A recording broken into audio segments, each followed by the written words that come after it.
আজকে আমরা শিখব কীভাবে সহমৌলিক সংখ্যা নির্ণয় করা হয়। তো প্রশ্ন আসে নিচের কোন জোড়া পরস্পর সহমৌলিক।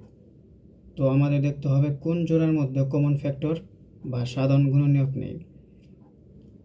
যদি একই সংখ্যা দ্বারা ভাগ করা যায় তবে তা সহমৌলিক হবে না। তো যদি আমরা ক নাম্বার দেখি তাহলে 9কে 9 দ্বারা কাটা যায়, তাহলে 1। আবার 27কে 9 দ্বারা কাটা যায় 3, তার মানে কমন ফ্যাক্টর হচ্ছে 9, হবে না। তো আবার যদি 6 আর 9 দেখি, 6কে 3 দ্বারা কাটা যায়